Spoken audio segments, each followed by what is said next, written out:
Vamos ter mais um momento de oração? Senhor, nosso Deus e Pai, te louvamos por essa manhã bonita que o Senhor tem nos dado e pela oportunidade de estarmos na tua casa como irmãos, Senhor, te adorando, te louvando e também, Senhor, sendo edificado pela tua palavra. Abre os nossos olhos, abre os nossos ouvidos espirituais, a nossa mente, Senhor, para entendermos a tua palavra nessa manhã. Rogamos em nome de Cristo Jesus, o nosso Senhor. Amém. Amém. Meus irmãos, como nós falamos ontem à noite, hoje nós chegamos na terceira parte, na verdade na segunda, porque eu juntei duas partes ontem numa só, e vamos falar um assunto que é um pouco mais complicado, é a relação entre a realidade do mal e a soberania divina. A ideia é mais ou menos isso. Existe o mal ele se origina entre a humanidade ali na queda, no paraíso, e a partir do pecado, o mal entra neste mundo, agora como seres humanos, e vai dar toda essa desgraceira que nós vemos até hoje. Então, de maneira assim, muito simples, olhando agora do ponto de vista da esfera humana, o mal primordial é o pecado. A gente viu também ontem que a existência do mal é anterior à criação do homem. O problema é que quando nós falamos que o mal é basicamente dentro da esfera humana o pecado, nós temos um problema porque Deus é o soberano sobre todas as coisas. Sendo Ele o soberano sobre todas as coisas, Ele ordena todas as coisas, inclusive o mal. E aí nós temos um problema. O mal, em sua esfera humana de maneira mais clara, é o pecado. Deus é soberano, será que Deus ordena o pecado? E aí nós temos que resolver esse pepino nessa manhã. Ok? Bem, para quem não veio ontem, rapidamente fazer um lembrete do que nós falamos. Nós dissemos ontem que o problema do mal, na verdade, são três problemas em um só. Você tem a origem do mal na criação geral e na humanidade em particular. Esse é um problema, como o mal se originou, como entrou o mal desse universo criado por Deus. Esse é um problema metafísico. Existe uma segunda parte do problema do mal, que é a propagação do mal, a resiliência do mal, universo criado por um Deus bom, todo-poderoso. Isso aqui é um problema moral e intelectual, vimos isso ontem. E tem a relação causal e teleológica, em termos de propósito, em termos de causa, entre a soberania de Deus e a presença do mal, que é um problema do cunho puramente doutrinário, que nós veremos hoje. Outra coisa que nós falamos é sobre a sua origem, que a palavra de Deus ela não faz muito alarde quanto à existência do mal. Nós não temos textos muito claros como o mal se originou em algum momento da eternidade na presença de Deus. A palavra de Deus não discute a realidade, o poder do mal, simplesmente coloca lá, em Gênesis já aparece a questão do mal no capítulo 3. E falamos sobre os tipos de males gerais, mal moral, mal estrutural, mal natural, demos um pouco de ênfase ao mal natural, aquele mal que independe do homem, e numa segunda parte ontem, nós começamos a tentar trabalhar a pergunta, né? Se Deus é todo bom, todo perfeito, suas obras são perfeitas, dele nada pode vir senão a perfeição, de onde, portanto, veio o mal? E aí procuramos as respostas, a resposta que o mundo dá para a presença e a origem do mal, e a resposta que a palavra de Deus nos dá acerca disso. Então nós vimos as respostas do mundo. Quais são as respostas do mundo? São aquelas que tentam abranger esses três conceitos, mas sempre tirando um deles da jogada. O poder de Deus, a bondade de Deus, a existência do mal. São três conceitos que estão em tensão entre si. Para você dar uma resposta para o mal, do ponto de vista bíblico, os três conceitos devem estar juntos. O mundo não consegue fazer isso. O mundo vai dar várias respostas, que são as respostas básicas que o mundo dá para o problema do mal, e em todas elas se tira algum desses três conceitos. Tira-se fora, por exemplo, finitismo, Deus não tem poder. Então, de certa forma, o pecado vai explicar de outra maneira a existência do mal. Se Deus não tem poder, na verdade o homem, de certa forma, é responsável pelo seu próprio mal, o finitismo, o determinismo, o fatalismo, a bondade de Deus não é exatamente a bondade que nós conhecemos, tira fora a bondade. O negacionismo tira a ideia do mal, o mal não existe, é apenas uma ilusão. Do reencarnacionismo, um tipo de negacionismo, o mal existe, mas o mal é uma coisa muito necessária e até boa para o ser humano. E temos o evolucionismo, que o mal é uma etapa passageira da humanidade, fruto da sua ignorância. E dentro da esfera, vamos dizer, evangélica, se podemos falar assim, existe uma resposta que é o livre-arbítrio total. Nesse caso, o mal é consequência exclusiva do livre-arbítrio humano. Deus não tem nada a ver com a história, Deus é tirado da jogada, Deus não tem poder nisso daí. Fora isso, nós vimos também o que é as considerações cristãs, o que a palavra de Deus fala sobre o mal. Então, vimos 8 considerações, e dentro dessas 8 considerações, tem uma em particular, que eu citei muito rapidamente, que é a 7ª consideração. Deus é absoluto em todos os aspectos sobre a criação, inclusive o mal. Hoje a palestra vai ser só para a 7ª consideração. E aí é muita coisa, vocês vão ver que está resumido. Isso daqui num seminário batista dá muito pano para manga. Alguns alunos lá pelo 7º período, eles começam a pirar quando a gente entra nesse assunto. Nós vamos tentar resumir hoje aqui entre nós. Bem, se o mal é o mal, e o mal na esfera humana se origina do pecado original, sendo o pecado, então, um mal em si, e sendo Deus soberano sobre todas as coisas, Deus ordena e causa o pecado. Notem que agora eu estou trocando um pouco a palavra mal por pecado. E nós temos que responder essa questão. Só, meus irmãos, para responder essa questão, vou ser obrigado a entrar em um pouco de doutrina. Com certeza vocês já conhecem essas doutrinas aqui na igreja, mas pode ser que alguém não tenha lido, não tenha visto, ouvido, ou não tenha entendido direito. Então, antes de entrar no assunto, eu sou obrigado a falar sobre o que é a soberania de Deus. Então, vamos falar um pouco sobre soberania, muito rapidamente, para eu poder entrar na discussão. Bem, de maneira bem teológica, a gente diz o seguinte: soberania de Deus é o pleno e livre exercício dos atributos divinos pelo próprio Deus. É a frase que você vai encontrar em livros de teologia sistemática, mas você pode dizer de outra forma. John Piper, que é um autor que alguém citou ontem à noite aqui, ele escreve algumas coisas e ele vai dar uma definição, vamos dizer, mais dentro do nosso dia a dia sobre a soberania. Ele diz o seguinte: Deus tem autoridade, a liberdade, a sabedoria e o poder legítimos para cumprir tudo o que ele pretende que aconteça. E, portanto, tudo o que pretende que aconteça, acontece. Deus planeja e governa todas as coisas. Então, uma definição, vamos dizer, não tão livresca sobre a soberania de Deus.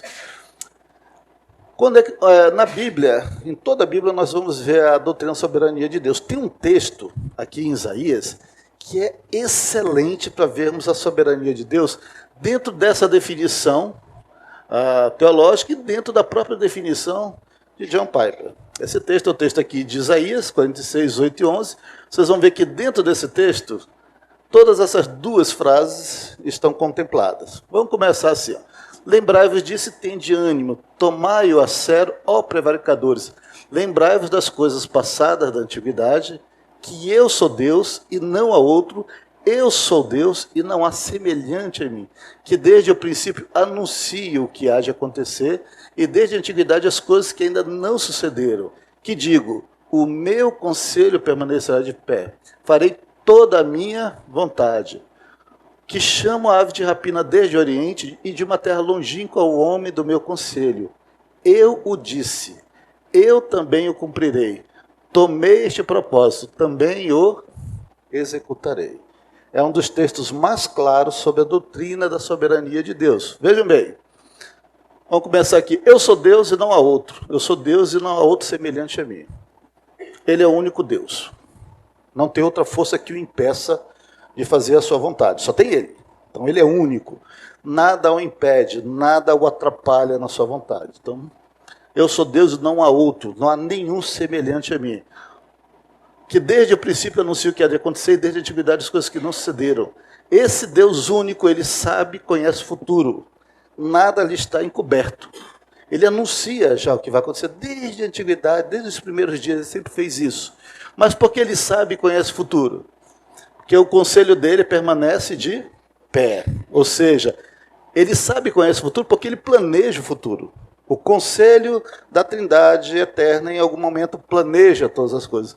Então, ele sabe e conhece o futuro, nada está encoberto, porque ele planeja o futuro, e este será o quê? Concretizado. Farei toda a minha vontade. ele executa seus planos completamente. Nada o impede. Ele não tem um plano e lá no meio ele desiste ou ele acha que vai dar errado e ele deixa de lado. Não, ele completa os seus planos perfeitamente. Chamo a ave de rapina, aqui a gente diz, o que tem a ver a ave de rapina? E de uma terra longínqua ao homem, aqui é que ele providencia todos os meios. Ele pode, se for necessário, uma ave lá do Oriente, ele traz. Se necessitar de um homem, de uma pessoa, de uma igreja, ele o fará, ele o trará. Então, ele providencia todos os meios para que aquele plano seja concretizado. E ele o executa completamente. Por quê? Porque ele é o único Deus. Eu o disse, eu também cumprirei. Tomei este propósito, também executarei. Então, ele é o autor desse plano, ele é o executor e ele é o consumador desse plano. Este plano que é da sua vontade. Então, ele é soberano. Ele é Deus. Ele planeja, ele faz, ele executa, ele cria os meios e nada o impede. A soberania de Deus basicamente é isso. Tem várias maneiras de você traduzir a doutrina da soberania de Deus. Tem algumas confissões em que tem alguns textos sobre a soberania, bem vetustos, textos mais difíceis de ler, mas tem uma declaração da soberania de Deus da igreja de John Piper, que é uma igreja batista, como a nossa, e eles fazem uma declaração bonitinha sobre a soberania de Deus. Então, basicamente, é isso aqui. Essa é a declaração de fé dos presbíteros. Lá é uma igreja batista Bethlehem, mas eles têm presbíteros lá também. E eles fizeram a declaração dele de soberania, tiraram um pouco daquele contexto antigo, às vezes declarações de 3 séculos atrás, e colocaram as palavras de hoje. E eles disseram o seguinte: nós cremos que Deus, desde a eternidade, a fim de mostrar toda a extensão da sua glória, para o eterno e crescente deleite de todos os que o amam, pelo muito sábio e santo conselho da sua vontade, livre e imutavelmente ordena e conhece de antemão tudo o que venha a acontecer. Nós cremos que Deus sustenta e governa todas as coisas. Aqui essa parte eu gosto muito, que tem a ver com o meu trabalho. Desde as galáxias a partículas subatômicas, desde as forças da natureza até o movimento das nações, desde os planos públicos dos políticos até os segredos das pessoas solitárias. Tudo de acordo com os seus propósitos eternos e sábios para glorificar a si mesmo. Porém, de tal maneira que ele nunca peca, nem jamais condena uma pessoa de modo injusto. Ainda assim, ordenar e governar todas as coisas é compatível com a responsabilidade moral de todas as pessoas criadas à sua imagem. Com respeito à salvação, nós cremos que a eleição de Deus é um ato incondicional de livre graça, que foi dada por meio do seu Filho Jesus Cristo antes da fundação do mundo. Por esse ato, Deus escolheu antes da fundação do mundo aqueles que seriam libertados da escravidão do pecado e levados ao arrependimento e fé salvífica em seu Filho Jesus Cristo. Esse é o resumo da doutrina da soberania de Deus. Não só na criação, não só na condução, mas também na salvação daqueles que foram previamente escolhidos por Deus. Ok? Eu imagino que você já conheça a igreja aqui, é uma igreja reformada. Imagino que ninguém tem algum problema sobre isso. Mas se alguém tiver, a gente discute também. Ok? Muito bem. A doutrina da soberania nos confronta, meus irmãos, com uma escolha. Na verdade, essa doutrina ela nos humilha também. Porque ela nos dá uma única escolha, ou uma ou outra. Ou nos curvamos com alegre submissão à soberania absoluta de Deus, ou nós endurecemos a nosso serviço contra o Senhor. Não tem essa. Você pode até endurecer, mas no final ele vai fazer o conselho da sua vontade. A questão é, ele vai fazer o conselho da sua vontade com você glorificando ou com você resistindo. Você vai perder de qualquer jeito. Mas só tem essa escolha. A humanidade, ela olha para Deus e quando ela vê esse tipo de declaração e diz assim, eu não quero esse Deus. É um Deus controlador, é um Deus que já, de certa forma, me manipulou, é um Deus que já fez toda a história. Que Deus é esse? Ele não nos dá liberdade. Essa pessoa não entende absolutamente nada do que é a doutrina da soberania, do que é a graça do Senhor e do que é a salvação de Jesus Cristo. Nós vamos falar um pouquinho sobre isso até aqui. Ok? Muito bem, vamos adiante. Vamos lá. Agora, nós vamos ver o seguinte. quanto dessa soberania de Deus é abrangente. Gente, é muito texto aqui. Eu só escolhi alguns tópicos, porque nós não teríamos tempo para isso. Qual é a abrangência da soberania de Deus? Será que a soberania de Deus é completa sobre todos os aspectos? Ou tem aspectos da realidade que a doutrina de Deus, a doutrina da soberania de Deus, por exemplo, não toca? Então, alguns dos textos bíblicos, Deus ele é soberano sobre atos tidos como aleatórios. Sabe aqueles eventos que parecem do nada, sem sentido nenhum, sem razão aparente? São os eventos aleatórios do dia a dia. Diz lá em Provérbios, a sorte se lança no regaço. Aqui a sorte é o mim, tu mim, mas do Senhor procede toda a determinação. Cai o dado de um lado, cai o dado do outro. É do Senhor que procede tudo. Então tem atos aleatórios. Sobre eventos sem importância alguma. Você diz assim, Deus não tem nada a ver com aquilo. Não se vende 2 pardais por um asse, diz o Senhor Jesus, e nenhum deles cairá em terra sem o consentimento de vosso Pai. Um evento ali pequeno, sem importância. Sobre realidades cósmicas, levantai ao alto os olhos e vede quem criou estas coisas. Aquele que faz sair o seu exército de estrelas, todas bem contadas, as quais ele chama pelo nome. Por ser ele grande em força e forte em poder, nenhuma só vem a faltar. Eventos cósmicos, eventos de abrangência universal. Ele é o Senhor. Mas também sobre realidades terrestres e humanas. Ele é soberano. É ele quem muda o tempo e as estações, remove reis e estabelece reis. O Altíssimo tem domínio sobre o reino dos homens. Ele reina. Ainda que a humanidade não se curve a ele reina, ele controla, ele derruba políticos, ele coloca políticos, ele tira presidentes, ele coloca presidente, ele derruba reis, ele coloca reis, ele estabelece reinos, ele destrói países, ele é o Senhor. Sobre forças da natureza, também ele é soberano. E ele despertando, falando que o Senhor Jesus repreendeu o vento e disse ao mar, acalma-te, emudece. E o vento se aquietou e fez-se grande bonança. Tem muitos outros textos sobre esse assunto.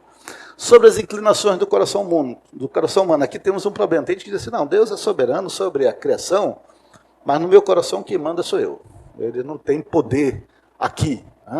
Mas a palavra vai dizer o seguinte, como ribeiros de águas, assim é o coração do rei na mão do Senhor. E este, segundo o seu querer, o inclina. Ou seja, o homem mais poderoso da nação, o rei, que tem todo o poder sobre o seu povo, o seu coração é como um ribeirozinho na mão do Senhor, que ele pode simplesmente desviar um curso para um lado, desviar o curso para o outro.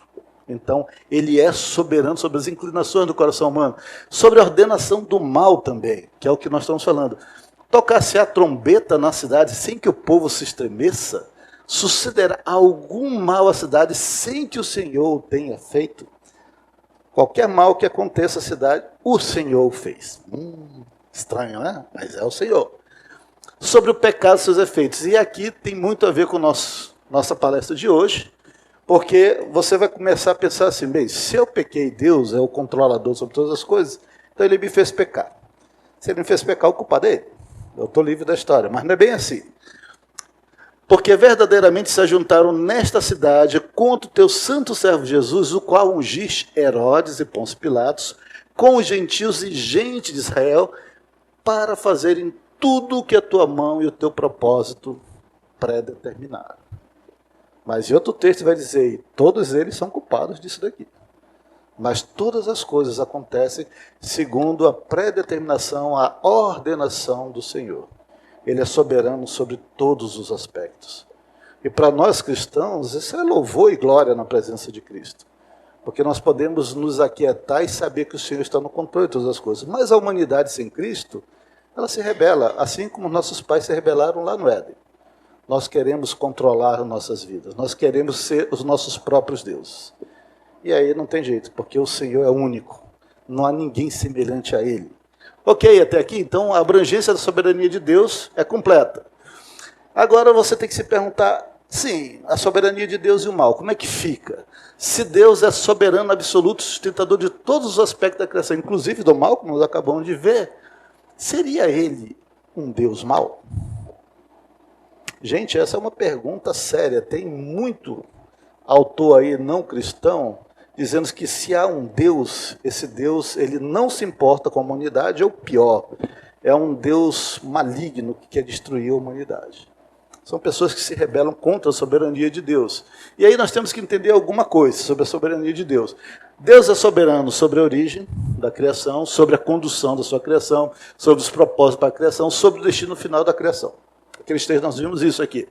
Significa dizer o seguinte, que há uma implicação da soberania de Deus. Quando a gente diz que Deus é soberano, origem, condução, propósito e destino, nós estamos falando que Deus é soberano sobre todos os meios necessários para conduzir a sua criação a um fim por ele desejado. Notem que eu estou colocando meios. Deus usa pessoas, sim, como meios para atingir o seu propósito final, sim. Deus usa, inclusive, as consequências dos pecados das pessoas para atingir o seu fim? Sim. Mas aqui nós estamos falando de meios. E essa é a implicação muito clara e talvez o coração de nós entendermos a relação entre a soberania de Deus e a responsabilidade humana. Por quê? Porque quando você implica nisso daqui, você entende que Deus ordena os meios necessários, você, na verdade, está dizendo que Deus ordena o mal. E quando você diz isso, você está dizendo que a realidade do mal não está fora do alcance do poder dos decretos de Deus. Está lá, pleno, dentro do alcance. Isso significa dizer o quê, meus irmãos? Que o Senhor Deus direciona, ordena, decreta os meios, inclusive os efeitos da realidade do mal, segundo seus propósitos. Mas em nenhum momento eu estou dizendo aqui que ele cria o mal, que ele cria o pecado e coloca o pecado no nosso coração. Entenderam? Aqui é importante fazer essa diferenciação. Então, ordenar é diferente de compactuar, de desejar. Deus não olha para alguém aqui dessa assembleia e diz assim, eu desejo que ele peque, eu vou colocar o pecado no coração dele para que ele faça a minha vontade. Bom, então é assim. Tiago vai dizer que Deus a ninguém tenta, porque ele não pode ser tentado pelo mal. Antes as pessoas pecam, por quê? Porque as suas ambições, as suas cobiças nos seus corações dão forma ao pecado. E esse pecado, uma vez tendo forma, uma vez gerado, gera também o quê? A morte. Mas Deus não coloca, Deus não compactua. Isso não quer dizer que Deus não ordene os meios. Tá? Então, ordenar é diferente de compactuar, de desejar. Deus se utiliza da realidade do mal que existe no mundo para atingir um bem maior digno da sua glória. E essa realidade do mal existente está também dentro da sua vontade. Está claro aí? Talvez para alguns não tenha, eu tenho que explicar, na minha cabeça ainda não está muito claro. Você tem um filho, né? Vou pegar aqui o Lucas, que ontem a gente soube um pouco da realidade do quarto do Lucas, né? Tá lá, o Lucas, ele gosta de deixar o quarto dele completamente aleatório, ele joga coisas para todo lado, né? E aí o Reginaldo estava falando assim que é difícil. Eu perguntei, a Mariana sabe disso? Né? Mas vamos dizer que a mãe do Lucas, o pai do Lucas, chega assim o tempo inteiro, o quarto desarrumado, desde pequenininhos vão lá, arruma o quarto, ele vai e bagunça tudo. Chega um dia que o Reginaldo disse assim, não aguento mais. A partir de hoje, ninguém vai limpar o seu quarto. Você é responsável por limpar o seu quarto. Nós não vamos fazer. Aí o Lucas fica com medo, né? Já está fedendo o quarto, ele tem que ajeitar, né? Começa a ajeitar o quarto, mas vai passando os dias, ele esquece daquilo. Um dia, o pastor Reginaldo abre a porta e o quarto está aquela obra de arte do caos. Ou do cão, não sei. Enfim. E ele olha para aquilo e ele diz assim, terrível. Ele não compactua com aquela realidade. Mas foi ele que ordenou aquilo. Ele disse assim, não limparei. Você agora limpará sua própria bagunça. Mas quando ele abre e vê o quarto, ele não aceita, ele não compactua, mas ele ordenou. Então, o filho está agindo de acordo com a pré-ordenação do pai. Mas não quer dizer que o pai permita, goste, aceite compactue com aquilo que o filho está fazendo. Deu para entender mais ou menos? É mais ou menos isso aqui, em termos da soberania de Deus, do que nós falamos sobre a ordenação do mal. Deus cria o homem, Deus coloca uma escolha para o homem escolhe errado e Deus deixa bem claro, você vai morrer se você tomar essa escolha. E o homem toma essa escolha. Está dentro da ordenação de Deus. Não quer dizer que Deus compactue com aquilo, Deus ame o pecado, Deus tem engendrado o pecado e Deus tenha querido que o homem vivesse nesse pecado. Deu para entender? Mas ele ordenou os meios. Ele ordenou os meios. Tranquilo? Mas vamos falar mais sobre isso.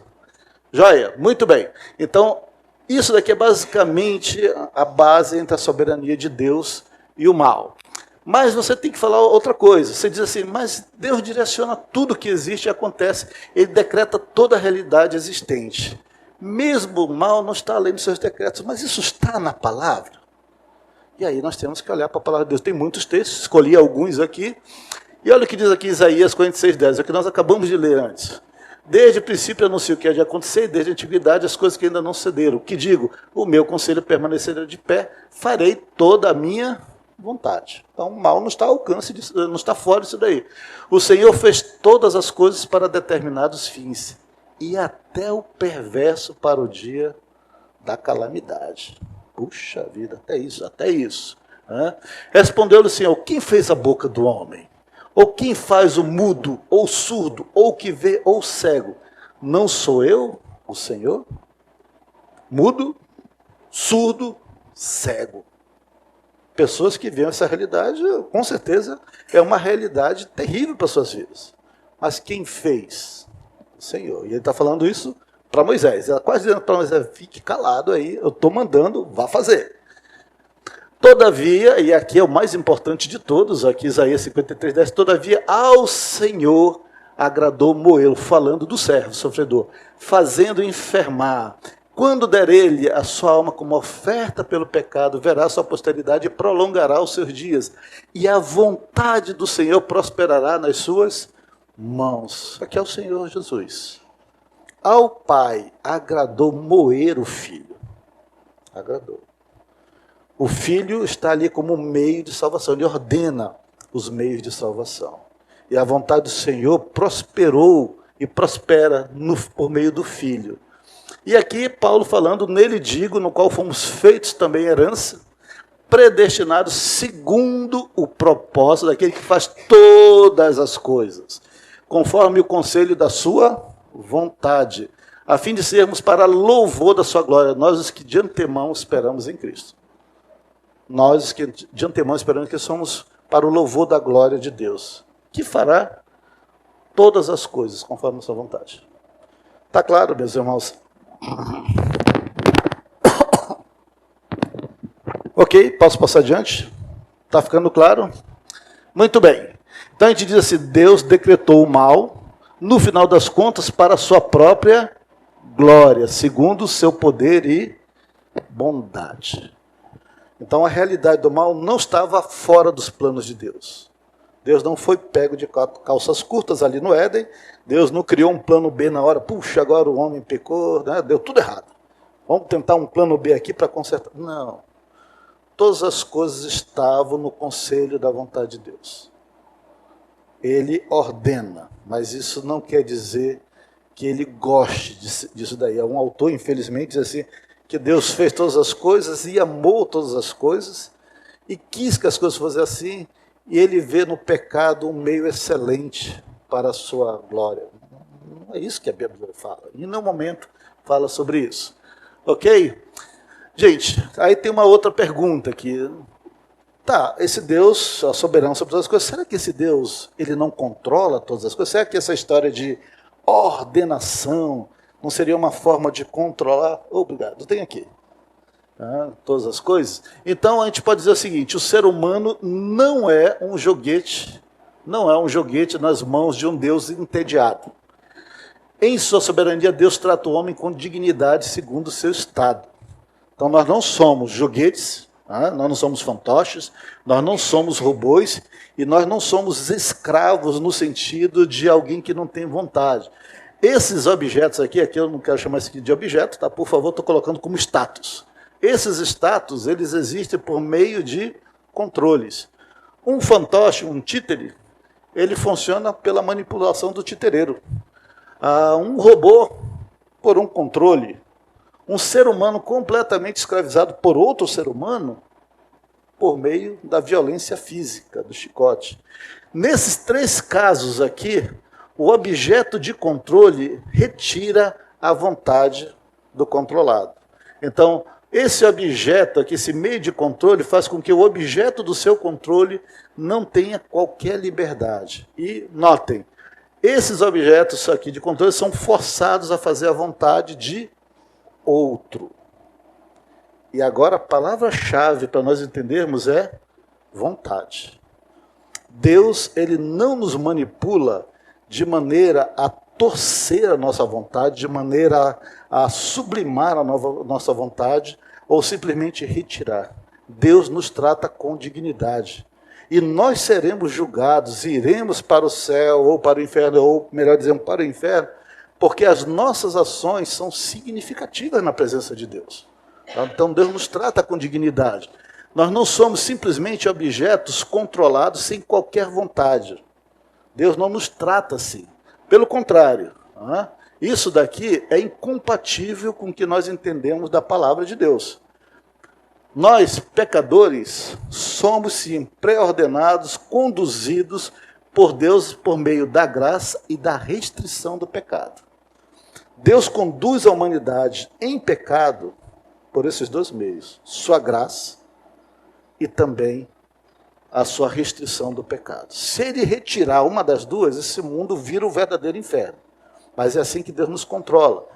De certa maneira, nós não somos objetos sem alma, sem vontade. Nós somos pessoas decaídas no pecado. E Deus nos tem tanto amor e tanto respeito que para nos salvar, Ele nos dá o seu próprio Filho. Então Ele nos trata de fato como pessoas reais. E como é que se dá essa restrição de graça e do pecado, meus irmãos? Por meio de alguns textos. Por exemplo, vamos ver a questão da graça. O Senhor é bom para todos. É bom só para os da igreja? Não, é bom para todos. E suas ternas misericórdias permeiam todas as suas obras. Tem gente que diz assim, não, Deus só se importa com seus filhos. Deus só ama os seus filhos e o resto do mundo que se exploda. Deus é bom para todos. Mas a gente tem que tomar cuidado com esse bom aí. Pois ele é benigno até para com os ingratos e maus. Ok, isso aqui é graça, né? Mas também tem a graça do modo muito particular para nós cristãos. Tirou-me de um poço de perdição, de um tremedal de lama, colocou-me os pés sobre uma rocha e me firmou os passos. Aqui é o amor de Deus preveniente para com todos, mas aqui o amor particular de Deus para com os seus. E você pode dizer o seguinte, se Deus usa da sua graça para nos conduzir para o fim pelo qual Ele tem planejado, Ele também restringe os nossos passos para que nós não façamos aquilo que seja contra a sua vontade. E como é que Ele faz isso? Restringindo o pecado. Todo homem esteja sujeito às autoridades superiores, porque não há autoridade que não proceda de Deus. Por que Deus colocou autoridades? As autoridades que existem foram por eles instituídas, porque os magistrados não são para temor quando se faz o bem, e sim quando se faz o mal. Visto que a autoridade é ministro de Deus para o teu bem, pois é ministro de Deus vingador para castigar o que pratica o mal. Então Deus coloca controles nesse mundo, para que o mal ele não campeie desenfreadamente. O Senhor coloca restrições. Se o Senhor não restringir o pecado nesse mundo, nós nos tornaremos semelhantes a Sodoma e a Gomorra. E a destruição estará na nossa porta. Então Deus coloca, sim, restritores, controles. E ele diz o seguinte, sujeitai-vos a toda instituição humana por causa do Senhor, quer seja o rei, como soberano, quer as autoridades, como enviadas por ele, tanto para o castigo dos malfeitores, como para o louvor dos que praticam o bem. Esse governo que está aí, é esquisito. Quem colocou esse governo que está aí foi o Senhor. Polícia assim, polícia assado, são instituídas por Deus. Não quer dizer que Deus compactue com o pecado, mas são restritores que o Senhor coloca na humanidade para que o pecado não fique desenfreado. Sempre foi assim. O Senhor sempre colocou. Veio a palavra do Senhor a Jonas, filho de Amitai, dizendo: dispõe-te, vai à grande cidade de Nínive, Nínive clama contra ela, porque a sua malícia subiu contra mim. Jonas, um profeta do Senhor, chamado profeta relutante, porque o Senhor disse: vai lá, porque aquela cidade, o pecado já subiu aqui, só falta uma gotinha. Você vai lá e prega. E Jonas, que é um cara que conhece o Senhor, e diz assim: se eu for lá pregar, esse povo vai se converter. Porque se ele quisesse destruir essa cidade, ele nem precisava me chamar, ele já destruía. Se ele está me mandando lá, é porque esse povo vai se converter e Deus vai perdoar esse povo terrível. Eu odeio os ninivitas. O que Jonas faz? Vai embora, vai para longe. Não satisfeito, pega o navio para mais longe ainda. Não tem como fugir da soberania do Senhor. Deus escolheu Jonas para ser o meio pelo qual ele restringiria o pecado em Nínive e daria da sua graça. Jonas é jogado no mar, tem tempestade, um peixe engole, ele é vomitado lá em alguma praia, ele tem que andar com cheiro de vômito até Nínive, e a pregação dele em Nínive é terrível. Né? Arrependei-vos, porque em 40 dias Deus vai destruir essa cidade. Não tem graça, nenhuma graça na pregação de Jonas, mas é o meio que o Senhor falou para ele fazer. O que acontece? Todos se arrependem. Pano de saco e cinzas, todos, do maior ao menor, até nos animais. E Deus se arrepende. E o povo se arrepende e Deus derrama da sua graça. E Jonas, chateado, sobe ao monte e diz assim: eu não gostei não. Vou ficar aqui até o Senhor destruir a cidade.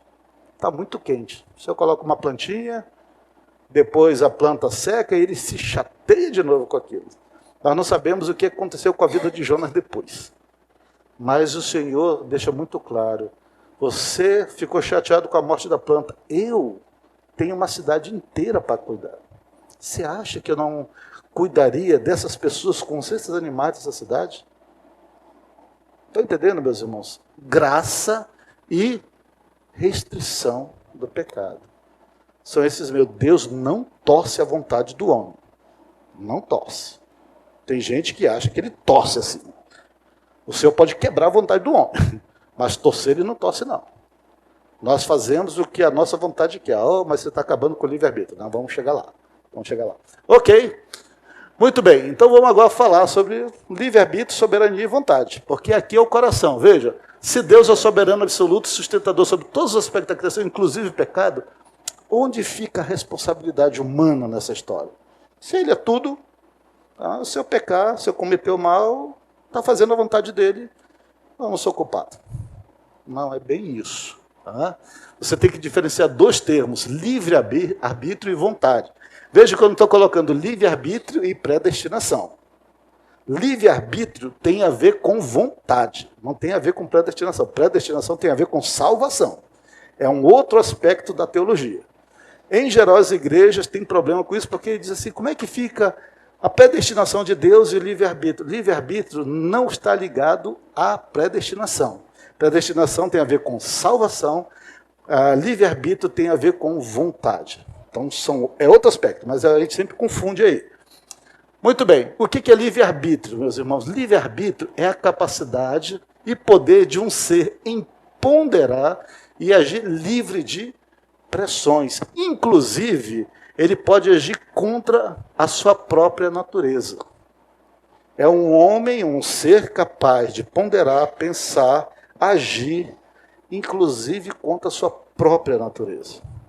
Vamos pegar aqui um exemplo, tá? O ser humano, devido à queda, ele não possui mais o livre-arbítrio. Adão, criado, perfeito na presença do Senhor, completa capacidade, completo arbítrio, vai à sua esposa, come do fruto, peca. A palavra de Deus diz que Eva foi enganada, mas não fala que Adão foi enganado. Adão, vendo aquela situação, toma do fruto que sua mulher lhe deu e come. Ele decide claramente, livremente, contra a ordenação do Senhor. Ele é perfeito, ele não está manchado pelo mal, mas ele tem a capacidade de tomar uma decisão contrária à sua natureza boa e perfeita. Isso é livre-arbítrio. Sem pressão, nós não temos ali Satanás na cabeça de Adão, olha aqui, não. Ele decide perfeitamente uma decisão conforme a sua vontade, a ponto de ser contra a sua natureza. Aí ele não tem mais o livre-arbítrio, porque agora a sua natureza mudou. Ele é agora um ser decaído. Quando nós falamos em vontade, meus irmãos, parece a mesma coisa, mas não é. Vontade é o ato de querer algo, escolher um curso de ação, decidir por valores, mostrar volição, ter vontade. O ser humano, ele possui vontade, ele exerce sua vontade. No entanto, a vontade está sempre de acordo com a sua natureza. Nós temos vontade, nós exercemos a nossa vontade, mas nós não temos livre-arbítrio. Nosso livre-arbítrio, que era fazer a vontade completa, ponderar, arbitrar sobre a nossa vontade, inclusive contra a nossa própria natureza, nós não temos mais. Nós não podemos decidir contra a nossa natureza atualmente. Então a gente diz aqui a ação é perfeitamente livre de coações, pressões, influências. Aqui a decisão é dirigida pelas circunstâncias, de acordo com a natureza do indivíduo. No episódio do Éden, vocês reparam que quando Adão toma a decisão, não tem um anjo, o Senhor não está ali dizendo assim, rapaz, né, olha lá, né, cuidado. Ele toma a sua decisão perfeitamente livre. E é por causa da decisão do homem que toda a humanidade cai nessa maldição do pecado. Por tua causa, falando para Adão, maldita é a terra. Adão, ali como cabeça da recém-criada humanidade, ele livremente, perfeitamente livre de qualquer coação, ele decide contra a sua própria natureza. Ele não tem pecado, mas ele decide contra. Nós não temos mais como fazê-lo, porque agora a nossa decisão é dirigida pelas circunstâncias, sempre conforme a nossa natureza. Qual é a nossa natureza? Pecadora. Podemos decidir contra essa nossa natureza? Não. Isso não quer dizer que o ser humano não possa fazer atos bons. Tá?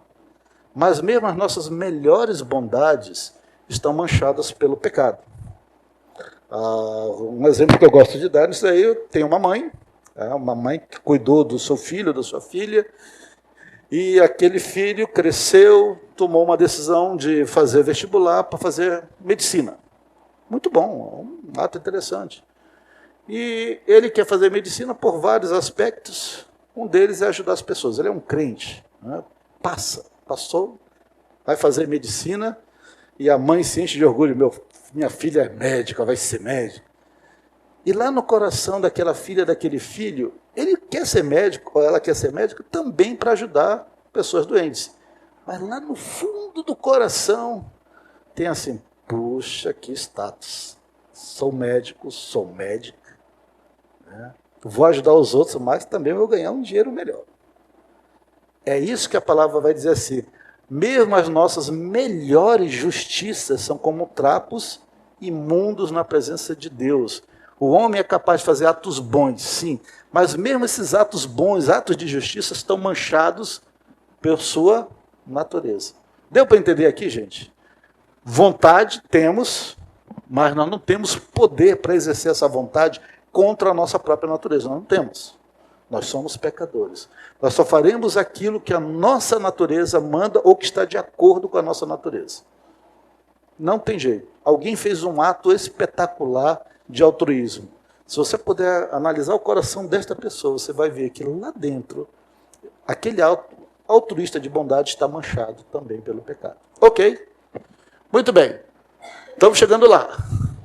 E aí você pode dizer o seguinte, livre-arbítrio e vontade são coisas diferentes nesse aspecto. O homem, antes da queda, ele era capaz de não pecar e era capaz de pecar. Tanto é que ele peca, mas ele era capaz de não pecar, continuar sem pecar. Aqui, a gente diz que antes da queda, o homem tinha capacidade de avaliar, julgar, arbitrar, daí a ideia do livre-arbítrio, se deve tomar uma decisão contrária à sua natureza. Isso é o livre-arbítrio. Nós não sabemos como o nosso primeiro pai lá, Adão, equacionou isso na sua cabeça. Mas em algum momento, ele ponderou e disse assim, eu prefiro fazer contra a vontade de Deus. Ele podia não pecar, mas também como livre-arbítrio, ele podia decidir se contrário ao seu Criador. Mas agora o homem, depois da queda, Agostinho vai usar esses termos aqui, na verdade usa em latim, eu coloquei em italiano que fica mais fácil de entender. Ele dizia assim, o homem depois da queda, ele não pode não pecar, ele é incapaz de não pecar. Aqui ele pode não pecar, ele pode pecar, podia pecar ou não, mas agora ele é incapaz de não pecar. Significa dizer que ele é incapaz de arbitrar sobre sua vontade, ele perde essa condição, esse status de escolher entre praticar a vontade de Deus ou pecar. Ele tem vontade, mas essa vontade é escrava do pecado. Em termos de teologia, a gente fala em seminário que ele tem livre agência. Não é um termo muito comum nas igrejas. Mas livre agência é a capacidade que ele tem de livremente fazer a sua vontade. Só que sua vontade é de acordo com o pecado que nele habita. Somos todos nós. Ok? E o Senhor vai dizer lá em Jeremias, pode acaso o etíope mudar a sua pele? Ou o leopardo as suas manchas? Então poderias fazer o bem estando acostumados a fazer o mal? É muito forte isso para nós. O Senhor está dizendo assim, vocês não farão o bem perfeito, o bem puro, aquele bem sem estar manchado pelo pecado. Vocês podem fazer, mas está lá, não tem como. Então, a gente vai e volta para Gênesis, que diz assim, continuamente mal todo o desígnio do seu coração. Nós somos livres para pecar, de certa forma. Ok? E Deus vai usar essa condição humana como meio. Não é ele que coloca o pecado no seu coração, mas ele utiliza essa realidade em que o homem vive para atingir a sua vontade, fazer a sua vontade e ter uma glória maior em toda a situação. Muito bem. Eclesiastes vai dizer assim, eis o que tão somente achei. Isso aqui é Salomão, que Deus fez o homem reto, e esse reto aqui é perfeito. Ali, poder pecar, não pecar. Mas ele se meteu em muitas astúcias. Uma tradução moderna seria assim, ele se meteu em muitas roubadas. Se lascou, como diz lá o nosso pessoal no Amazonas. Se arrebentou aqui. Ok, está claro até aqui, gente? Muito bem. Mas aí tem a questão, mas eu sou cristão, eu fui salvo pela graça, eu peco ou não peco? Como é que fica agora a minha situação? Agora, você tem que falar sobre vontade e santidade cristã. Por quê? Mesmo redimidos, nós agora, ainda estamos o quê? Nesse nosso estado corruptível. Esse corpo ainda não foi redimido. No entanto, o cristão ele tem condições de lutar contra o pecado e em Cristo ser vitorioso sobre seus inimigos. Carne, mundo, diabo. Agora nós temos outra coisa. Não é mais pecar, não pecar. O homem continua assim, cristão redimido. Ele não pode não pecar, ou seja, ele não pode não pecar, mas ele deseja não pecar. Ele deseja. Agora, a nossa nova natureza em Cristo tem algo diferente em nosso coração. Nós pecamos, mas nós ansiamos não pecar. E o Espírito Santo atua em nossa mente, em nossos corações, quando nós pecamos. Esse desejo de não pecar é agora a obra de Cristo em nossos corações. Nós somos sendo o quê? Santificados. Eu não posso não pecar, eu não tenho poder para não pecar. Eu continuo pecando. Mas eu desejo ter uma vida santa no Senhor. Eu desejo aquele momento que eu não mais pecarei. Tá? E aí nós lembramos do texto de Filipenses. Porque Deus é quem efetua em vós, e aqui Paulo está falando para os cristãos, tanto o querer como o realizar. O nosso querer agora é mudado. Eu quero viver para Deus, segundo a sua boa vontade. E, gente, tem tanto texto legal aqui, a gente podia passar um tempão aqui só vendo essa parte, que é muita coisa. Muita coisa. Tem alguns textos básicos, vocês podem olhar depois, o Reginaldo vai passar isso para vocês. Mas o fato é que mesmo no pecado agora, mesmo na situação pecaminosa, o cristão ele é diferenciado. Em todas estas coisas, porém, somos mais que vencedores, por meio daquele que nos amou. E mais que vencedores, a palavra é ruim em português, porque no grego é superconquistadores. Ou seja, o conquistador na época de Paulo, aquele que conquistava algum jogo, ele ganhava uma coroazinha de louro. Mas nós ganhamos muito além. Nós somos mais que vencedores, estamos além. Porque o que nós ganhamos não é uma vitória simples. Nós estamos agora em Cristo. E em Cristo, sim, nós podemos ir além. Em Cristo, nós podemos desejar não pecar. E Ele, sim, segundo a sua boa vontade, Ele pode mudar. E Ele quer mudar o nosso querer, a nossa vontade. Está claro aí, meus irmãos? E aí nós lembramos do apóstolo. Porque eu sei que em mim, isto é, na minha carne, não habita bem nenhum. Paulo não é bobo, ele sabe que ele é pecador. Pois o querer o bem, isso aqui, ó, querer, o desejar não pecar está em mim. Não, porém, o efetuá-lo. Ele precisa da ajuda do alto para isso. Deu para entender agora? Tem gente que lê esse texto assim, Paulo acho que escreveu isso antes de se converter, ou ele está escrevendo isso daqui para os crentes que estão iniciando a fé. Não, ele está falando da vida dele.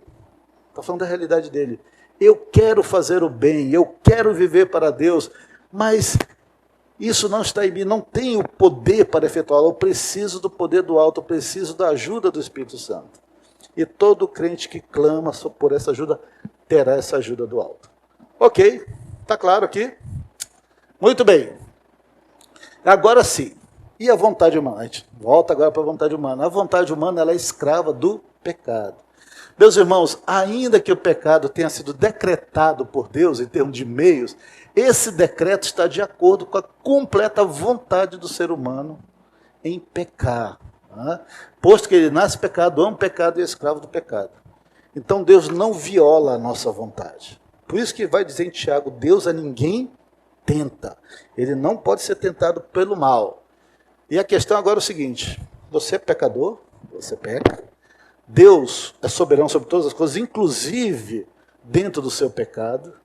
Mas quando você peca, não é que Deus colocou em você a vontade de pecar. Você já é pecador. O seu desejo é pecar. E aqui nós temos um problema que em teologia, em geral, nas igrejas a gente não entra, né? Muita gente imagina o seguinte, Deus é o controlador, é o soberano sobre todas as coisas. Então quando eu peco, é que ele colocou o pecado no meu coração. Então ele é soberano, ele colocou. Mas por que ele diz que eu sou responsável? Porque Deus não coloca o pecado no seu coração. Ele tira as restrições daquele pecado no seu coração. E aí você peca porque você quer pecar. Você gosta de pecar. Aí você diz assim, tem isso na Bíblia? Está cheio disso na Bíblia. Olhem bem em Efésios. Entre os quais também todos nós outrora andamos segundo as inclinações da nossa carne, fazendo a vontade da carne. Os pensamentos eram por natureza filho da ira, como também os demais. Pedro vai dizer, porque basta o tempo decorrido para ter executado a vontade dos gentios, ou seja, aqueles que não são cristãos, tendo andado em dissoluções, concupiscências, borracheiras, orgias, bebedices e indetestáveis idolatrias. Paulo vai dizer assim, porque eu sei que em mim, isto é, na minha carne, não habita bem nenhum, pois o querer, o bem está em mim. Ele agora como cristão, não porém efetuá-lo, ou seja, não tenho poder para isso, porque não faço o bem que prefiro. Qual é o bem que ele prefere? É uma vida em santidade. Mas o mal que não quero, ele não quer mais pecar. Esse faço. Mas se eu faço o que não quero, ou seja, o pecado, já não sou eu quem faz, e sim um pecado que habita em mim, ou seja, a natureza pecaminosa na qual eu vivo. Pois nós também, outrora, éramos necios, desobedientes, desgarrados, escravos de toda sorte de paixões e prazeres, vivendo em malícia, inveja, odiosos e odiando-nos uns aos outros. A nossa vontade, que nós a praticamos livremente, ela é livre no pecado. Deus não coloca o pecado no nosso coração. Deus retira as restrições do pecado no nosso coração. Alguém aqui já pecou contra a sua vontade? Alguém já? Levanta a mão que eu quero conhecer essa pessoa. Nós pecamos porque nós queremos pecar, irmãos. Ah, foi mais forte do que eu fui obrigado. Eu não tenho essa, não. Olha, aconteceu eu com aquele cara, né? Foi um momento, foi mais forte, eu não tive como, né, me restringir. Não, você pecou porque você quis. Se você roubou de alguém, porque naquele momento você quis roubar. Se você traiu a sua esposa, porque naquele momento você quis trair. Se você traiu a sua esposa, porque você quis trair naquele momento. Se você xingou alguém, você se refestelou ao xingar esta pessoa. Nós pecamos porque é da nossa natureza pecar. Nós gostamos de pecar.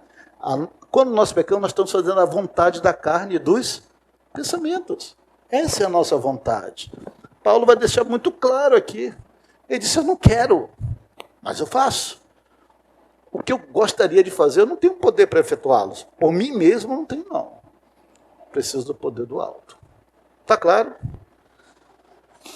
Então, quando você está no pecado, você tem prazer no pecar. Tá? Quando você comete o pecado, o homem exerce não o livre-arbítrio, mas a sua vontade, sua volição, sua livre agência, que se inclina para o mal.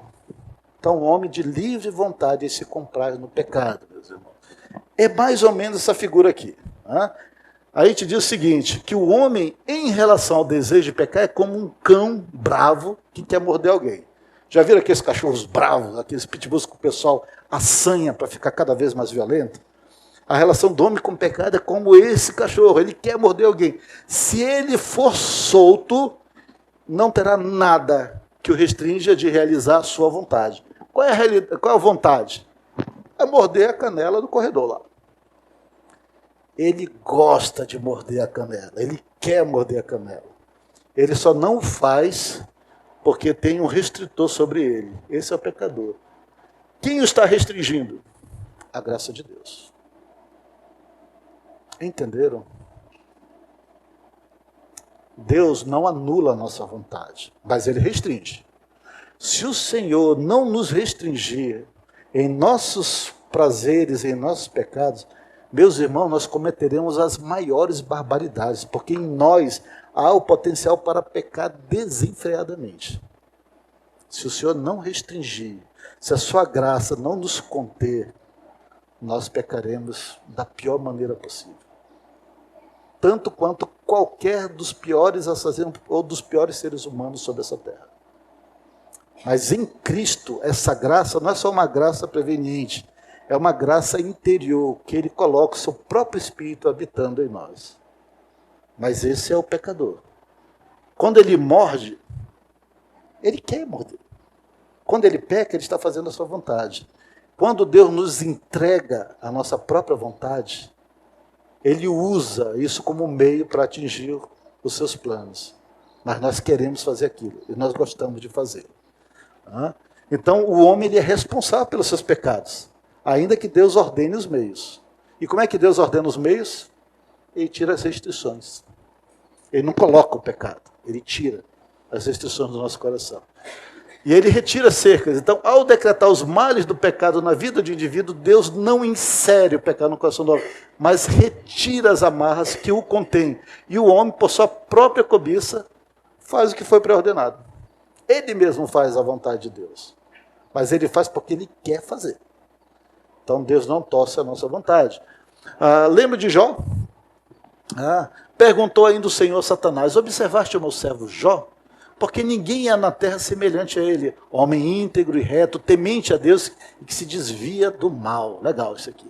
Então respondeu Satanás ao Senhor, porventura, Jó debalde, ou seja, em vão teme a Deus? Por acaso não o cercaste com sebe, né, uma cerca ali que era para guardar algumas culturas? A ele, a sua casa e tudo quanto tem? Ora, a obra das tuas mãos abençoaste, e aos seus bens se multiplicaram na terra. Satanás está dizendo assim, ele é reto, ele é íntegro, ele se desvia do mal, porque o Senhor colocou uma cerca sobre ele, até na sua família, só abençoa tudo o que ele faz. Tira tudo, tira a cerca. Para ver se ele não blasfema na sua cara. É basicamente essa a proposta do diabo. Tira aí, tira. E o Senhor, ok. Tira a cerca sobre a sua família e os bens. Acaba ali com os bens, com os filhos. E depois ele diz, ele está assim, ele não pecou, porque o Senhor continua guardando, ele continua com saúde. O Senhor, ok, tira a cerca também, dá lá. E Satanás fere a Jó com tumores, desde a planta do pé até o alto da cabeça. E Jó, ele olha para tudo isso, e olha como ele vê, ele não olha para o diabo, ele diz assim, compadecei-vos de mim, amigos meus, compadecei-vos de mim, porque a mão de Deus me atingiu. E de fato a mão de Deus o atingiu. Deus tira as cercas. Jó também não peca, meus irmãos, nisso. É impressionante. ele está correto. A mão de Deus me atingiu. Deus tirou. Está aqui. Vai, faz aí. Entenderam? Você diz, mas você é só jovem. Tem essa história de cerca? Tem, está cheio. Né? Cheio disso daqui. Isaías, agora, pois, vos farei saber o que pretendo fazer a minha vinha. A vinha aqui é o povo de Israel. Olha o que ele diz. Tirarei a sua sebe, para que a vinha sirva de pasto. Derribarei o seu muro para que seja pisada. Ou seja, eu não vou mais proteger vocês desses habitantes, não. Eu vou tirar toda a minha proteção. Vocês vão ser entregues a vocês mesmos e aos inimigos de vocês. Pois tu, Senhor, abençoas o justo e como escudo o cercas da tua benevolência. O justo tem a cerca do Senhor, da bondade do Senhor. Respondeu o faraó, quem é o Senhor para que eu lhe ouça a voz e deixe Israel? Não conheço o Senhor, nem tampouco disserei ir a Israel. Qual é a vontade de faraó? Eu não vou deixar ninguém sair. Essa é a vontade de faraó. Aí o Senhor Deus vai mandando as pragas. Né? Cada praga, o faraó, meu Deus. Né? Ele não pode falar, meu Deus, porque tem um monte de deuses. E ele fica assim, é melhor soltar esse povo. Aí ele diz a palavra, o Senhor endureceu o coração de faraó. Ah, viu? Faraó até queria, né, liberar o povo, coitadinho, mas Deus não deixou ele pecando o tempo. Não. Qual era a vontade de faraó? Não vou deixar Israel. Quando diz o Senhor endureceu o coração de faraó, o Senhor simplesmente deixou as cercas lá. Tirou não. Aliás, o Senhor simplesmente tirou as cercas. Faraó se endurece de novo. Eu não vou deixar o povo. Era a vontade dele. Ele sempre quis deixar o povo o quê? Escravo. Eu, porém, endurecerei o coração do faraó. Multiplicarei na terra do Egito os meus sinais e as minhas maravilhas. Acabou. Faraó não consegue não fazer a sua própria vontade. Ele continua ali duro. 10 pragas. Na última, até os seus comandantes disseram, libera esse povo, libera que vai morrer todos nós. E Faraó libera, mas é interessante que quando o povo já está chegando ali perto do Mar Vermelho, parece que o Senhor Deus de novo, né, coloca as cercas ali para eles, né, tira, na verdade, as cercas, e todos eles dizem, do menor ao maior, que loucura foi essa que nós fizemos? Nós deixamos aí esse povo. Onde estava a nossa cabeça? Vão todos lá perseguir de novo o povo de Deus. Entenderam aqui, meus irmãos? Então, o Senhor retira as cercas e nós pecamos livremente conforme a nossa vontade. Nossa vontade não é violentada. Nós fazemos aquilo que nós queremos fazer. O Senhor, quando ele disse que ele endureceu o coração de Faraó, não é assim que ele não permitiu que o Faraó se arrependesse. Ele simplesmente liberou o Faraó para a sua própria vontade. O Faraó fez a sua vontade e ele se arrebentou nisso. Ok? Então Deus ordena o pecado do homem, mas designa-lhe a responsabilidade, uma vez que o homem, agiu livremente de acordo com a sua própria vontade. Ok? É como se fosse mais ou menos isso daqui. Ó. Isso aqui é o universo de escolhas morais do homem decaído. Ele pode escolher qualquer coisa, tá? E ele tem um labirinto de decisões aqui que ele pode escolher. Uma boa. Só que acima disso daqui tem o Senhor Deus. O Senhor é soberano sobre todas as escolhas morais. E o Senhor, ele pode fechar ou abrir portas aqui. Ele pode cercar ou não cercar. O homem pode decidir qualquer coisa dentro da sua vida. Amores, ódio, igreja, drogas, comida, dinheiro. Ele pode fazer o que ele quiser. Ele quer o queijo, né? Aqui o ratinho, ele quer isso aqui. Essa é a sua vontade. Mas ele não tem poder para realizar a sua própria vontade. Deus é soberano sobre todas as coisas. E Deus pode mudar, meus irmãos, as circunstâncias disso daqui a seu bel prazer. Ele pode fechar, ele pode abrir. E o homem, ele faz um trajeto que ele pensa que é dele. Nesse trajeto ele faz a sua vontade. Mas que está direcionando, abrindo e fechando é o Senhor. No final, aquele queijo que ele quer tanto, pode ser que o Senhor Deus não permita que ele vá. Está tudo fechado. Por quê? Porque aquele queijo pode ser um veneno. E muitas vezes o Senhor faz isso com os crentes. Você quer alguma coisa que não é da vontade de Deus. E o Senhor, na sua misericórdia, fecha todas as portas para prevenir o seu filho daquele veneno terrível. E alguns filhos são muito desobedientes. Alguns saem da igreja para realizar a sua vontade. E aqui não está dando. Se o pessoal não deixa fazer a minha vontade, e vai para o mundo. Ok? Até aí? Tranquilo? Então é dessa maneira que o Senhor nos cerca. Deixa eu ver aqui. Então a gente diz o seguinte: o Senhor retira as restrições e dirige as circunstâncias para que o indivíduo exerça a sua vontade decaída, livremente. Com isso, o Senhor Deus realiza o seu plano soberano. E o homem é totalmente culpado pelos seus atos. Entenderam agora? Ficou claro? Nós pecamos porque nós queremos. Mas ao pecar da maneira que nós queremos, o Senhor é muito além de nós. Ele realiza o seu plano. Meus irmãos, estamos quase chegando ao fim aqui.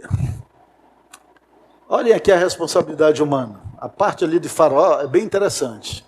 Então disse o Senhor a Moisés: Faraó não vos ouvirá, para que as minhas maravilhas se multipliquem. Aqui é o plano do Senhor. Na terra do Egito, Moisés e Arão fizeram todas essas maravilhas perante Faraó, mas o Senhor endureceu o coração de Faraó, que não permitiu que saísse da terra os filhos de Israel, que era a vontade dele desde o início. Não vai sair, não. E aí Gálatas, o apóstolo vai dizer: porque a carne milita contra o espírito e o espírito contra a carne, porque São Paulo diz assim: para que não façais o que porventura seja do vosso querer. Qual é o nosso querer, meus irmãos? Qual é o querer nosso? Pecar. Agora, como cristãos, nós temos, de certa forma, duas naturezas. O espírito milita contra a carne, luta contra a carne luta contra o espírito, porque São Paulo em si. Por quê? Para que o cristão não faça o que seja do seu querer. O querer do homem é pecar. Agora o cristão, ele tem uma nova natureza. Ele tem um novo coração. Seu corpo ainda não foi redimido, mas o seu espírito agora é diferente. A carne é fraca, mas o espírito está pronto. Ok? Salmos 141, 4. Esse versículo aqui eu gosto muito, porque você tem um salmista dizendo assim: não permitas que meu coração se incline para o mal. Essa é uma oração que nós temos que fazer. Para a prática da perversidade na companhia de homens que são malfeitores, e não coma eu de suas iguarias. O salmista, ele não quer pecar, mas ele está rogando ao Senhor: Senhor, não permita que eu faça a minha vontade, que eu viva segundo o meu querer, que eu me incline para o mal. Meus irmãos, nós temos que orar isso toda noite. Guardai-vos, né, do mal. Nós temos que orar. Senhor, não me deixe a sós comigo mesmo. Não me deixe fazer o que porventura é da minha vontade, porque a minha vontade se inclina para o mal. Eu quero fazer a tua. E aqui o rei dizendo: quem sou eu e quem é o meu povo para que pudéssemos dar voluntariamente estas coisas? Porque tudo vem de ti, das tuas mãos, tu damos. Isso aqui é na criação do templo. Há uma proclamação real para quem quiser ofertar para a criação do templo. E o povo oferta tanto, tanto, tanto, que tem uma hora que você diz: chega, chega, não precisamos de mais. Mas o rei, ele diz assim: como é que nós podemos dar tudo isso?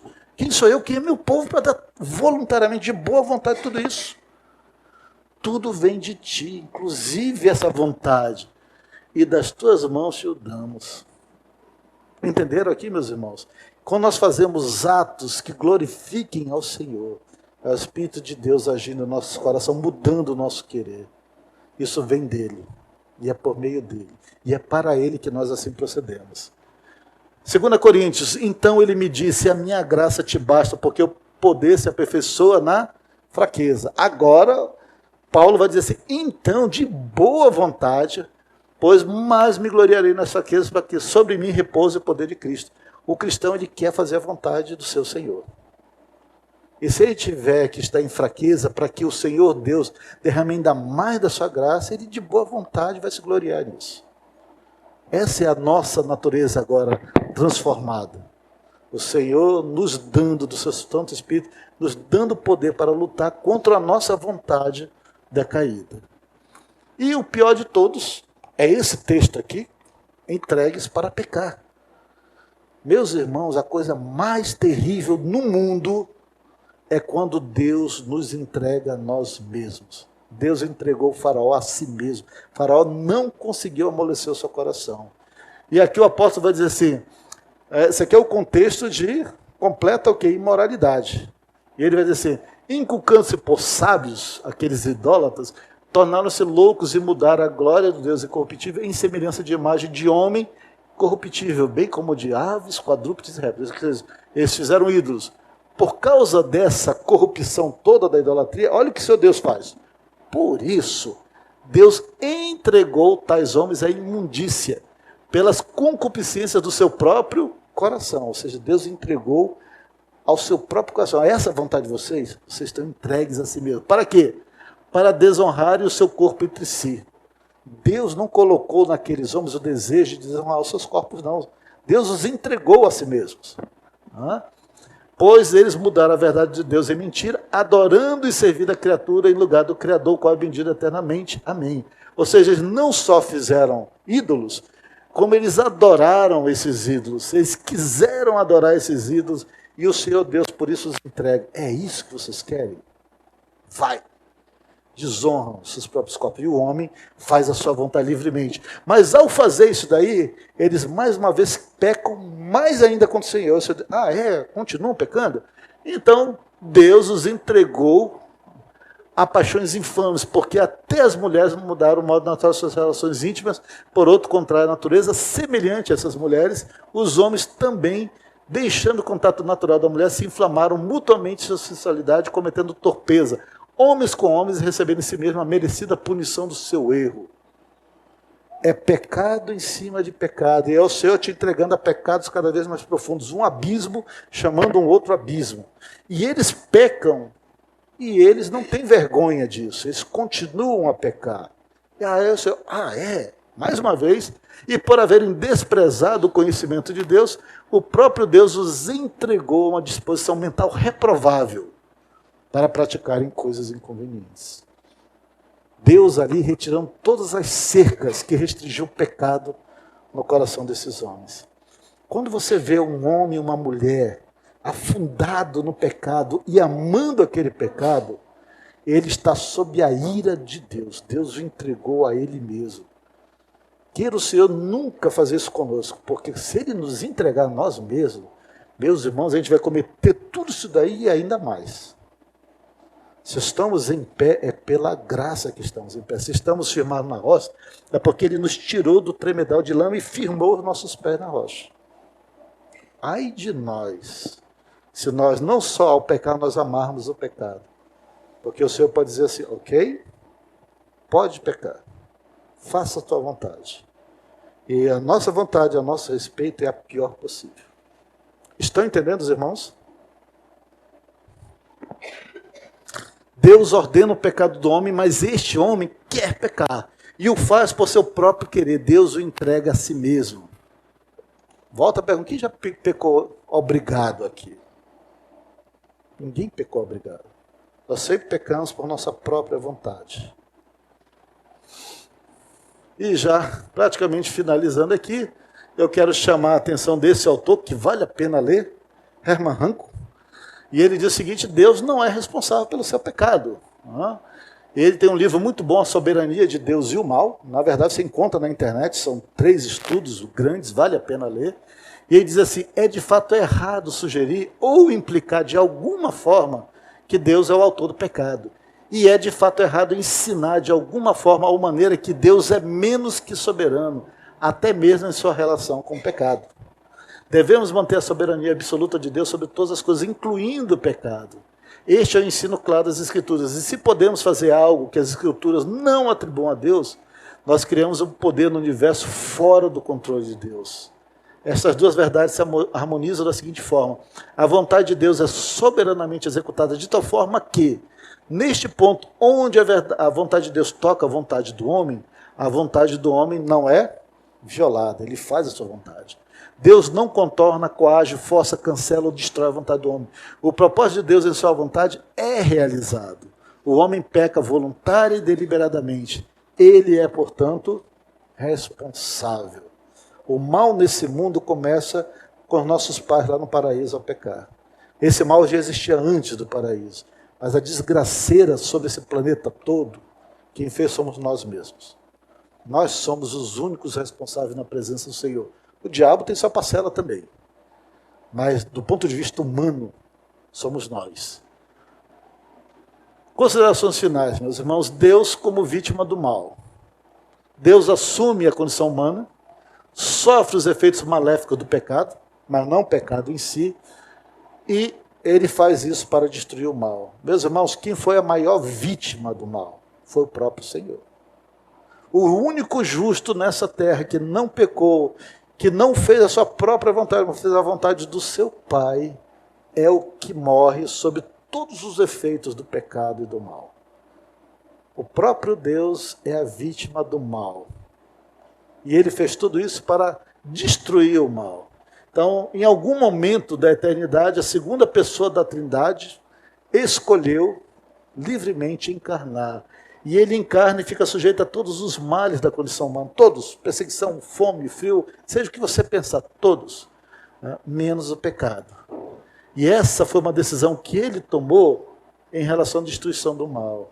E essa decisão foi tomada antes da criação do mundo. Quando Deus cria o homem, ele já vê o homem lá no final da história, perfeito em Cristo. Mas para atingir aquela perfeição em Cristo, alguém tem que morrer em nosso lugar. Deus é a maior vítima do mal.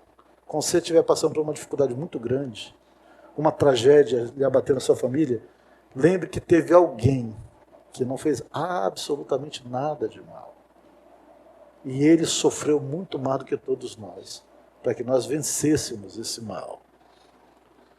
E por fim, meus irmãos, haverá um dia em que o mal será vindicado. Nessa terra nós não temos solução para o problema do mal, não. Esse mal vai continuar até a vinda de Cristo. Mas esse mal será vindicado. Tá? Em algum momento o Senhor vai destruir essa realidade do mal. Se a nossa vida se restringir só a essa vida, o mal seria um problema sem solução. Mas essa vida vai terminar com a volta de Cristo, essa realidade. E naquele dia o mal será destruído. Né? E eu gosto desse texto, falei ontem e falo de novo hoje. E eles serão povos de Deus, e Deus mesmo estará com eles, e lhes enxugará dos olhos toda lágrima, e a morte já não existirá. Já não existirá luto, pranto, dor, porque todas as coisas já passaram. E aquele que está sentado no trono disse: eis que faço nova todas as coisas. E ao dizer isso, o mal será completamente extirpado. E nós poderemos andar livremente na presença do Senhor sem pecar. E que aquele dia, meus irmãos, venha muito rápido. Porque esse mundo está terrível demais. Se o Senhor não nos manter firmes, nós nos tornaremos semelhantes a Sodoma e a Gomorra. Amém? Tem aqui algumas bibliografias. A principal delas é que é Agostinho, a Cidade de Deus, mas é muito difícil de ler. São 12 calhamaços desse tamanho e tem mais ou menos 50 livros dentro deles. Você tem que começar a ler lá pelo livro 25, mas é um português difícil, mas é Agostinho que começa a falar sobre a responsabilidade humana, a vontade decaída, a soberania de Deus. E tem outros artigos aqui que vale a pena. Né? Esse autor aqui dá para ler, mas você tem que tomar cuidado com o Cheun. Herman Hancock, esse aqui vale a pena, você pode encontrar essas partes da internet. John Piper, vale a pena. Né? Esse daqui tem algumas coisas muito legais. E esse é o mais próximo de nós, Alain Mignat, Deus, Mal, Racionalidade. Ok? Vamos ficar em pé para terminar com uma oração. Pastor, o senhor pode terminar? Vai ter uma palavrinha do pastor.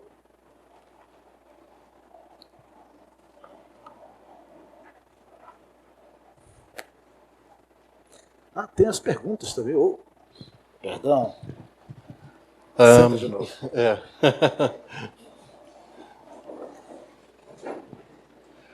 Alguns poderiam dizer que hoje foi a cereja do bolo, né? Mas acredito que foi... tá bom, você tem uma pergunta. Então, o Lucas tem a pergunta dele. O mal vai ser extinto.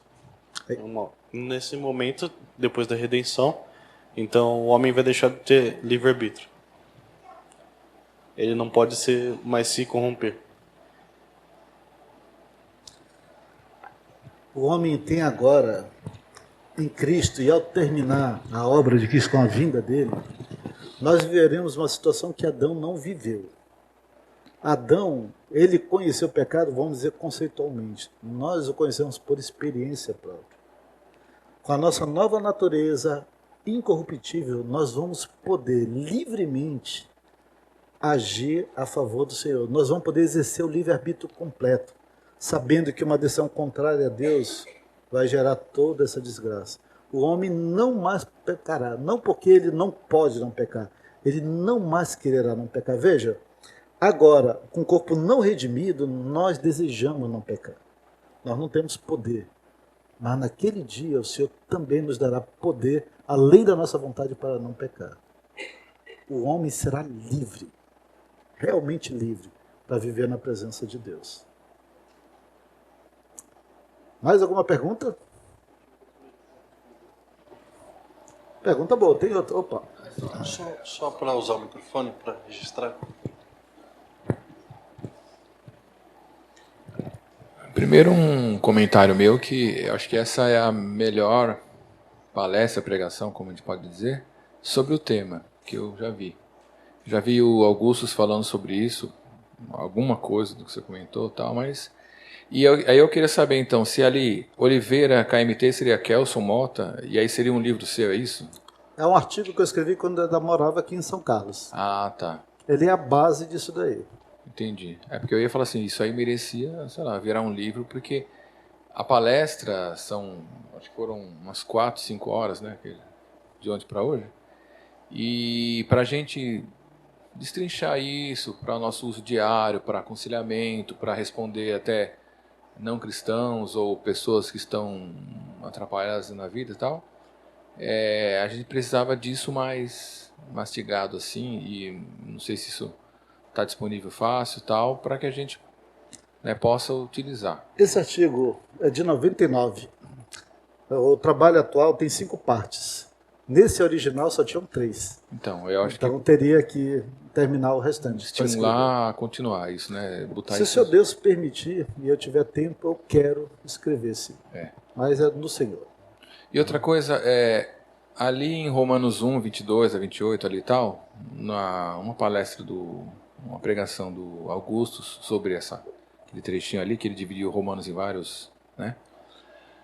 Ele falou sobre essa questão de tirar as amarras e deixar o homem, do tipo assim, se afundar cada vez mais, né?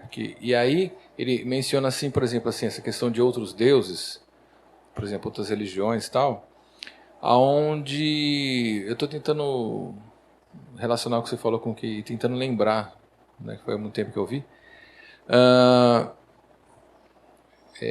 Onde ele fala assim que, por exemplo, a pessoa pede alguma coisa para um deus, vamos inventar assim, um deus, sei lá, vassoura, sei lá, cria um deus vassoura, ele pediu alguma coisa para aquele deus, e aí acontece isso. Ah, Deus, eu quero um deus que ele criou, eu quero, sei lá, ganhar um carro. E aí ele vai e ganha um carro, e aí ele fica acreditando, esse deus então... Então, eu acho é isso mesmo, essa questão tal de ele nos deixar a nossa própria vontade, ele tirar essas amarras e também assim, nessas outras coisas que nós começamos a crer, sei lá, que seja espiritismo, sei lá, qualquer outra coisa, continuarmos não, a pessoa que está pecando continuar se dando bem, e aí com isso ele fala, tá, ao invés de se voltar ao Deus verdadeiro que... Basicamente ali nesse texto de Romanos são pessoas, e ali Romanos vai dizer que essas pessoas elas são indesculpáveis na presença de Deus, porque vendo os atributos invisíveis de Deus na sua criação, não deram glórias a Deus. Antes, pelo contrário, tornaram-se loucos. E eles mudaram a adoração do Criador pela criatura. A ideia ali de Romanos dá a impressão que a pessoa não só ela tinha a capacidade de pelo menos perceber que havia um Deus verdadeiro, ainda que não pudesse salvar, como ela agora gosta daquilo que ela faz diferente do Deus verdadeiro. Ela é indesculpável, mas ela agora se volta para a criatura. E ela não só se volta para a criatura, ela faz imagem dessa criatura. Ela não só faz a imagem dessa criatura, ela ama e adora a criatura no lugar do Criador. Está vendo? É como se fosse um processo, a pessoa vai se afundando no pecado. E chega uma hora que ela quer o pecado de uma maneira desenfreada. E nesse aspecto o Senhor entra ali sim, e o Senhor julga. E o Senhor derrama da sua ira. Mas não é o fogo do inferno ali. Pior, o Senhor entrega a pessoa para o pecado. A impressão que dá assim, quando o Senhor entrega, se pensar assim, essa pessoa agora ela vai cair em si e vai ver, olha o lugar que ela fundou. Pelo contrário, ela anda ainda mais aquilo. Ela sai da idolatria e ela começa agora a corromper os seus próprios corpos. E ela ama aquilo, ela se afunda e ela começa a ensinar os outros aquilo. E o Senhor, de novo, a entrega a si mesmo numa situação ainda pior. E vai, e chega um ponto que o Senhor os coloca permanentemente em uma condição mental reprovável. A pessoa ela não percebe mais que está pecando. Ela vive o pecado. E ela agora é exemplo para os outros do pecado e ela chama as pessoas ao pecado. Ela já está no fim. Esse é o julgamento terrível do Senhor para qualquer ser humano. Tem um aspecto semelhante no povo de Israel. Vocês lembram quando o Senhor estava com o povo ali no deserto por 40 anos, alimentando de maná, maná, maná. E chega uma hora que o povo disse assim para Moisés, nós não aguentamos mais esse pão vil, pão do céu. Nossa alma tem fastio desse pão. Nossa, é muito grave, muito grave. Nós queremos carne, carne. E Moisés vai reclamar para o Senhor. O Senhor disse assim, querem carne? Pois amanhã eles vão ter carne, a ponto de encher os seus dentes. Aí o Senhor manda codornizes, milhares. Quando o povo vê aquilo, ele se lança à carne. O povo, no dia anteriormente, disse assim, nós não aguentamos esse pão vil. Quem está mandando o pão vil? Deus. Esse Deus não nos ama. Cadê os pepinos lá do Egito? Cadê as carnes? Cadê a cebola? Cadê os alhos? E esse povo quer carne. Quando o Senhor Deus manda a carne, era para eles dizerem assim, putz, pecamos. Falamos do pão vil, pedimos carne e ele deu. Nós pecamos de maneira vergonhosa com o Senhor. Não, eles se lançaram à carne. E a palavra diz que quando a carne estava nos seus dentes, Deus manda a praga. A ira do Senhor, o julgamento do Senhor. Todo o povo. Morreram alguns milhares naquele dia. Ali Deus manda a carne, e não era para eles terem comido, não. Era para ter se voltado ali no Senhor, ajoelhado, rogado perdão. Senhor, nós procedemos muito mal. Olha a tua bondade, olha a nossa... Não, eles continuaram no pecado. E aí Deus ali julga o seu povo com a praga. Aqui em Romanos, o julgamento é pior. Deus entrega você ao seu pecado. Muito grave. O Senhor nos livre desse julgamento aqui nessa terra. Porque eu não quero isso para mim. Eu prefiro com o salmista, Senhor, não permita que meu coração se incline para o mal. E o mal que ele está falando é o mal do coração dele mesmo. Ok? Outra pergunta. Pois não.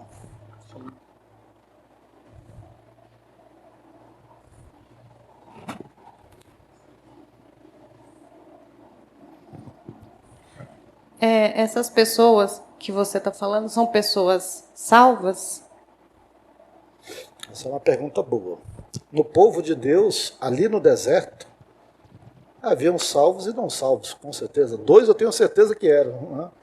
Além de Moisés e Arão, José e Caleb, com certeza. O resto eu não posso falar. Mas aqueles homens não deram glória a Deus. Não buscaram o Senhor e rejeitaram a bênção do Senhor. Para mim, isso configura alguém que não é salvo. Mas eu não sou árbitro do coração daqueles homens, eu não posso dizer. Mas eu posso dizer sim, que o Senhor pode entregar seus filhos mesmo, momentaneamente, aos seus próprios pecados. Retirando as cercas do seu coração, pode fazê-lo.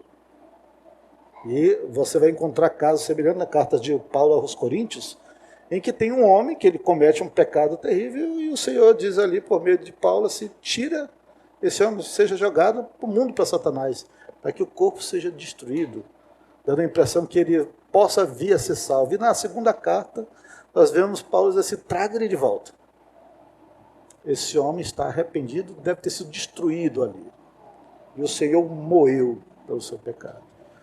Não nos enganemos, nosso Deus é Pai. E Pai disciplina. Se Ele não fosse nosso Pai, nós seríamos basicamente o que? Filhos sem pais, que não tem disciplina nenhuma. Mas quem é o pai que não disciplina seu filho para aproveitamento? Se nós não somos disciplinados, nós não somos filhos, nós somos bastardos. Então, sim, o Senhor pode fazer isso com seus filhos salvos. Queira o Senhor que não aconteça com nenhum de nós.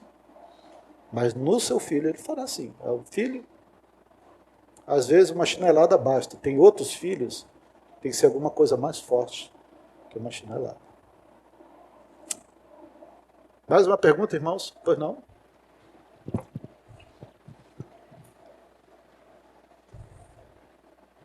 A minha pergunta é a seguinte: como lidar com a questão de que quando Deus ele retira, no caso de Romanos ali, retira a cerca e nos libera para pecarmos conforme a nossa natureza, como lidar com a consequência de uma pessoa que Deus retirou a graça de cima e que executou o mal em cima de uma outra que estava debaixo da graça de Deus? Pergunta complicada, hein? Meu irmão, não sei não. Não sei não.